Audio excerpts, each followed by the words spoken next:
Hi all, I'm Deirdre with Second Wind Vintage, and today I'm going to show you how to use gilding wax on your furniture. Now I'm going to be completely honest, I was a holdout against gilding wax for the longest time because it's literally this big, this tiny little thing, and it's like 20 bucks. So my thinking was, I literally have this color paint. Why am I going to spend $20 on another product that, when I have this color already, I'm just going to paint it on my raised carvings and stuff like that. And then finally I buckled and I tried it, and I will tell you, it is so much easier to get this to go where you want it to go on your raised carvings, or if you're doing a metallic stencil, it doesn't bleed as much. That the time and headache saved totally makes up for the pricier nature of gilding wax. I like to use this one, PBO some or other. I've never heard it said, so I'm not sure exactly how you pronounce such a thing. But it's very soft, very easy to apply, and the pigment is very good. So every once in a while you need to do it, like do two, but I would say 90% of the time it's a one-shot deal. So this is my favorite. There are many different types though, and everyone has their own preferences, so just try it and find, but I definitely really like this guy. So the gilding wax is literally the last thing you do to your piece of furniture. It should be the top layer. So it should be sealed. It should be otherwise ready to go. It just needs that one last little jazz. So if you're waxing, put your regular wax on first. Put your dark wax on, and then do this guy. Because if you put wax on over it, it's gonna take it off. Because wax takes off wax.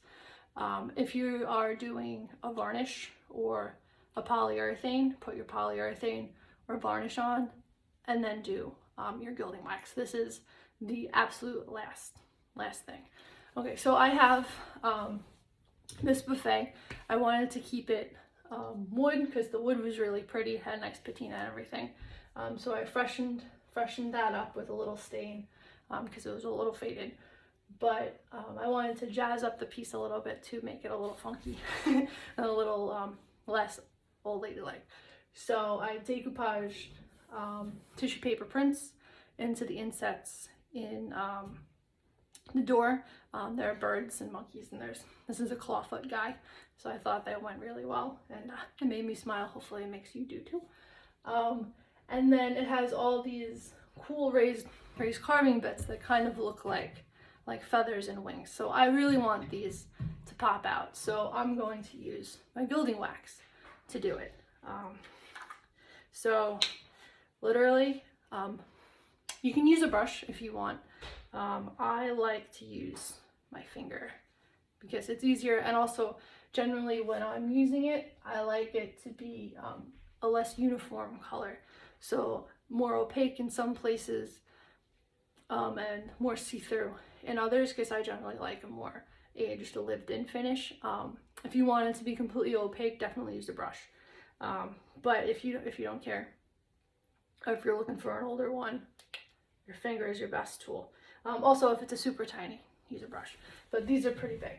I just put like the tiniest amount, you can see, like that much at a time. You don't, just a little bit, and we're always gonna go back and add more. And I want this to catch on all the raised parts of the carving. So I'm not gonna go with like the carving, like raised parts are going down. I'm not gonna go down. I want it to catch them. So I'm gonna go on a slight angle, and it's gonna get those.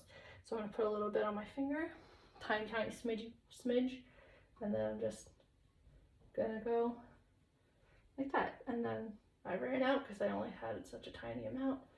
Put it on, and that's pretty much it. You just rub. If you want more, you put more on. If you do mess up and go woof, that is too much bling, that is too shiny for me. You can always go with some clear wax, and I'll take that right off.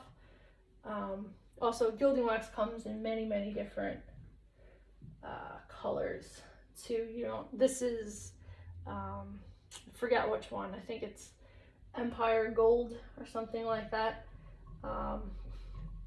PBO has like 5 different color golds, a brass, a silver, a copper, I think a pewter too, or pewter's the same thing as silver, and I'm not sure. But yeah, so see how the things are going this way, and I'm just rubbing against them so it catches all the raised bits. And yeah, I'm getting a little bit in here, but that's fine, just as long as it doesn't get in our little cracks very much, because I want this to stick out.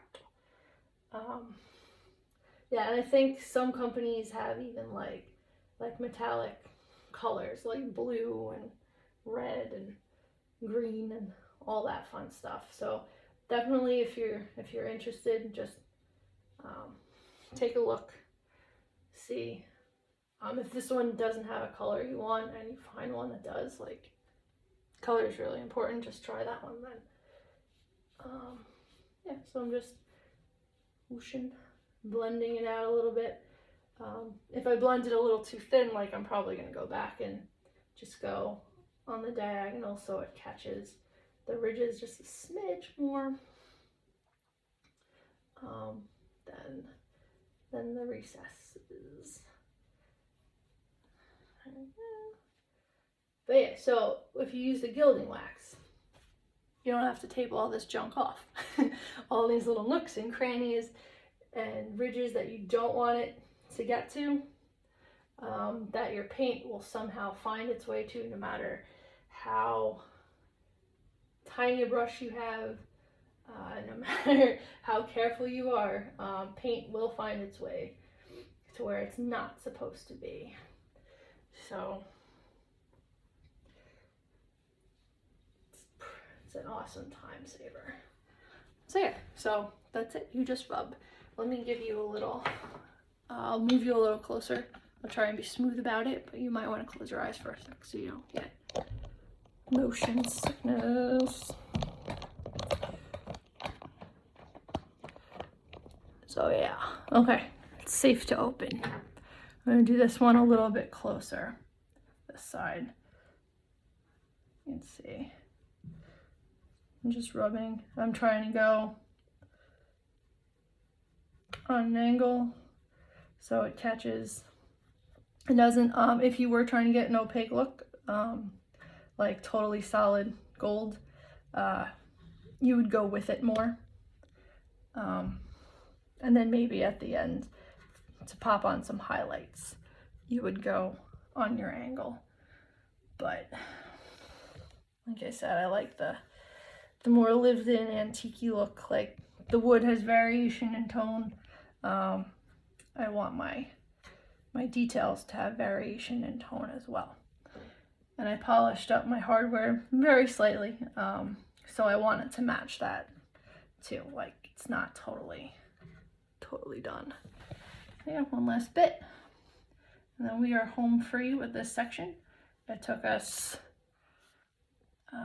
well, the video says 8 minutes, but I have been chatting, so I'm going to say this probably took like maybe 3 or 4 or something like that. So yeah, so that's it. Super easy. Don't let the hefty price tag scare you or put you off. It did for me for a while, but when I finally buckled down, it's totally worth it.